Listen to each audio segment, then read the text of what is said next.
ruling class or to somebody in power, they always try to transform us into that image. But that image is currently consumers. And consumerism is a product of capitalism. Capitalism overproduces. It requires growth as a stabilization mechanism. These companies cannot degrow. These companies cannot shrink. They can only grow to survive. So their survival, their growth means our destruction. So our survival means their destruction. It's kind of that simple. But they have turned us into consumers. So they have made our culture a consumer culture. And that's one of the things that I think Extinction Rebellion is also trying to transform. And I think it's really, really important. So that we need to transform, I guess this is the 5th C by now, from consumers away to a different culture. And then the question is, how do we understand how culture is transformed? How do we understand how society is transformed? And how do we go about affecting change, which is probably another C?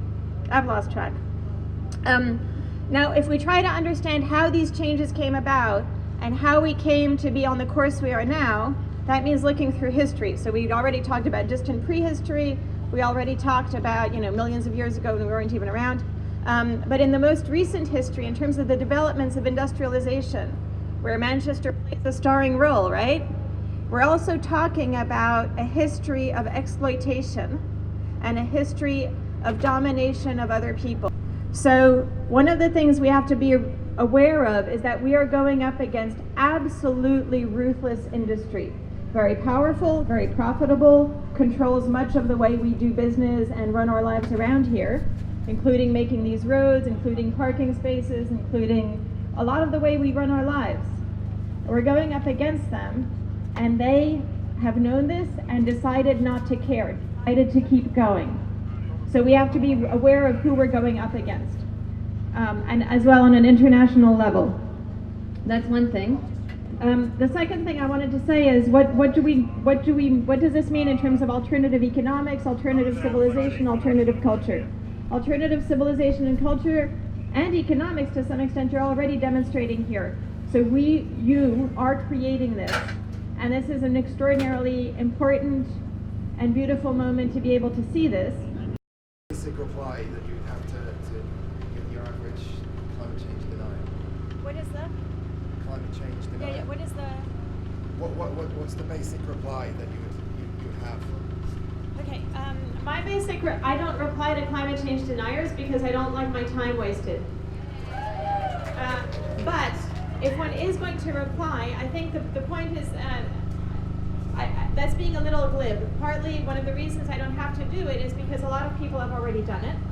So if I do reply, I sort of do it as a test, which is, okay, you asked for evidence.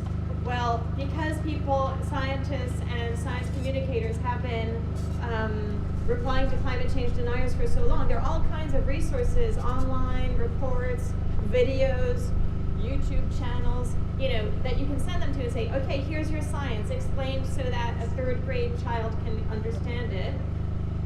What do you think now? And they never change their mind. And that's how you can tell that they're really not invested in any kind of scientific understanding. So what they are invested in is either being contrarian or wasting our time. And what I think is really important is to understand that climate denial has failed on one hand because you can't really deny climate change is happening anymore. So on one hand they've failed, like it's really hard to hold that position now. On the other hand, they've succeeded beyond their wildest dreams because the point was never to argue with physics. The point was to delay action. And so what I would do is argue against them at the level of what their goal is, not what their argument is. And their goal is delay. And Alex Steffen in the US has coined the term predatory delay. So this is harmful delay. It's delay that really prevents us from acting in a way that is salutary to the change we want to effect. And I think that one of the things to be aware of is that climate denial discourse has changed now. As we tell ourselves in economics is that good things come from selfishness. If every actor if you've taken economics, you know this. If every actor in the economy acts as selfishly as possible, you're supposed to maximize social welfare. This is complete and utter bollocks, right? Sorry. But if you see it that way, then you don't want to act to change it. You're like, oh, well, everybody needs to be as selfish as possible because that's how we get good things in the world. right? So if you change the way we work together, if you change the way you see how we work together for the good of each other, then you're going to refuse that point of view. Then you're going to say, no, we can actually organize to work for each other and protect each other and protect our environment and do things completely differently. And selfishness is not the right way to do this. So understanding how we see ourselves and our role with each other and moving away from these economic lies that really protect a certain economic superstructure is really important, I think. Thank you. You touched a little on animal agriculture and how we could just not use animals. What would you say to people who think that we shouldn't really be talking about animal agriculture, sort of a magic circle around that, and how we can continue to use animal products in a carbon efficient way? I think the magic circle is broken. In scientific terms, it's well broken, right? So there have been many papers, reports, whatever, on the devastating impacts of animal agriculture. Now, I've worked with colleagues I've worked a bit on this topic, I've worked with colleagues who know a lot more about it. It doesn't have to, no doesn't mean zero. Like, you could have animal agriculture, so everybody's always pointing to, like, you know, a few grazing animals where you can't grow anything else. Why not have those? Soil preserving animal agriculture. That is peanuts, nothing at all compared to factory farming. So what we're talking about is the abolition of large-scale factory farming of animals, especially because those animals eat feed that is produced from maize and soybeans. The soybeans are grown in various places, including Amazon deforestation. So what we're talking about is not no, but it's a lot less. Now, what do you say to people who say you shouldn't be talking about this? The science is talking about this. So I don't know. People say there's a cultural taboo against telling people what to eat or not. Parents tell their kids to eat what to eat all the time. It used to be, I grew up in an age where there were ads still saying tobacco is okay, right? Where cigarette advertisement was still fine. I remember when I had cigarette candies as a child. Did any of you have that stuff, right? Yeah. Well, who are we to not give cigarette candies to children, right? No. Well, we do this kind of thing all the time. We sort of negotiate what's healthy, what's safe and acceptable for our societies to be doing as industries. Now, the fight against tobacco and the fight against climate change are very similar, partly because the same people have been doing the dirty side of the work in terms of climate denial. They were also fighting on the side of the tobacco industry in their previous jobs, right? And that was something that was exposed by Naomi Oreskes and Eric Conway in Merchants of Doubt, which I highly recommend. It's a book that you could get at Lovely Waterstones, or you can also watch the documentary. But the point is, no industry is untouchable. All industries are always open for debate. There is such a thing as a social license to operate. If an industry becomes damaging, we have the right to collectively discuss what to do about it. And food shouldn't be a taboo either. I mean, people used to eat stuff, all kinds of things that were different. Norms change, and we can be part of changing those norms. We have to be. Leeds City Council's declared a climate emergency, but they're facilitating the expansion of the airport. I'm taking a deputation to the councillors on the 11th of September against the expansion. Do you think there's any safe amount of flying? Because what one of the councillors already said to me is, how can I stop parents who want to take their child on a holiday, for instance, once a year? I think no flying is safe, but what would you say to that? Hi, well, that's a very good question. First of all, shame on all these cities that declare climate emergency without doing anything about airport expansion, including Manchester.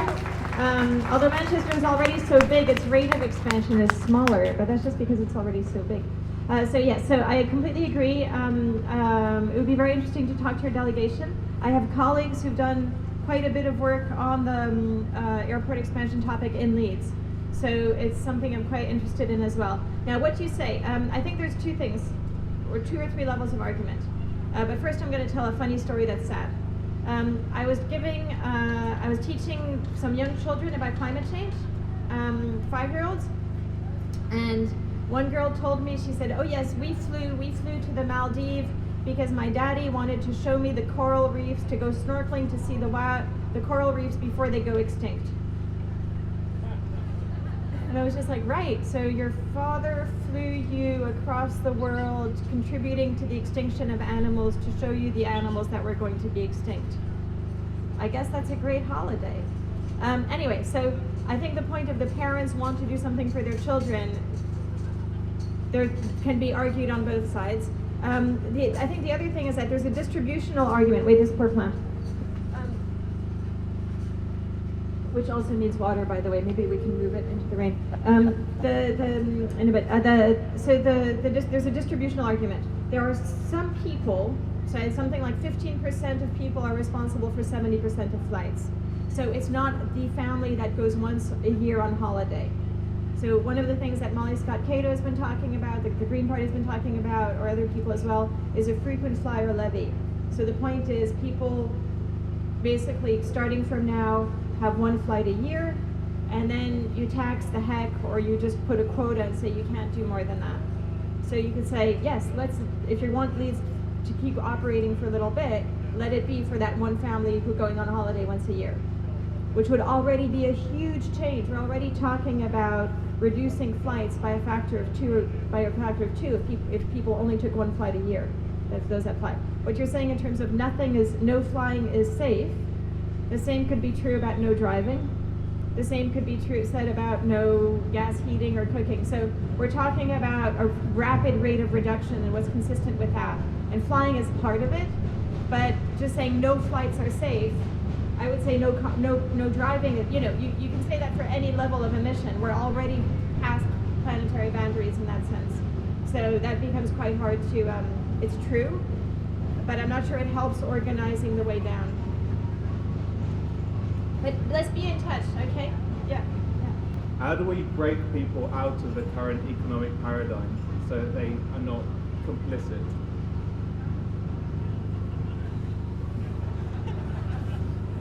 I love easy questions with you. Do you have any ideas? I think participating in an event like this is really powerful. So if you can bring some friends along and see how much fun you have when you're not going to the shopping mall, maybe if the weather's a bit better. No, but there's something really powerful to giving people the direct experience of being part of something different and being part of something creative. So where you're part of something where you're building something yourself and you yourself are deciding what you want to do, as opposed to being a passive consumer. And once people sort of have an experience of that, it sort of changes things. And so I think that there's part of just experiencing it. The other thing is to ask people whose interests they're serving. And what's really interesting to me is why that's not taught in schools, why we don't teach our children in schools critical thinking where does advertising come from? When you are being manipulated, when your feelings and your emotions that are being manipulated so that you desire something, who benefits from that manipulation? And so I think that there's a lot of allowing people to think critically about the system that they're caught in and the role that they want to play in it. Do they want to be the product of that system, or do they want to have a think about it? Is probably quite important. There are probably some really good books. If people are into reading, there's probably a really nice reading list that we could put together. So I would say, for instance, Kate Raworth's Donut Economics is fantastic. I found it extremely non-boring. As an academic person, I read boring stuff all the time. I don't think Kate Raworth could write a boring word if she wanted to. So maybe that's a good starting point. She also has YouTube videos. So I think there are documents out there that can help people. I wish there were probably more accessible ones on YouTube or things like that. Yeah. I was just asked to give my CV, or who I am and where I'm coming from. So my name is Julia Steinberger. I'm a professor of ecological economics and social ecology at the University of Leeds, which I want to say is, I don't know which direction it's in. I'm all turned around, sort of that way, maybe, and that way. But I live in Manchester. My background's in physics. I have a PhD in physics, but I do sort of political economy now. and try to understand sustainability. My personal research is on what we need to live well, so the levels of energy and resources required to live decent lives, which is super interesting, and the political economy of that, so the role that the economy plays in shaping how much we actually need, as opposed to consumerism. I am a lead author on the IPCC, which was said, so that's the Intergovernmental Panel on Climate Change, and Working Group 3 on the 6th Assessment Report, which will come out in 2021, and which is too late, don't wait for it. Do not wait for that report, the other reports are fine. But I do not speak on behalf of the IPCC, right? So no word that I said today can possibly be used to reflect on the IPCC because they speak for themselves in their reports. And if you want to talk to me further, oh my God, I'm so sorry. Please come ask questions, everybody.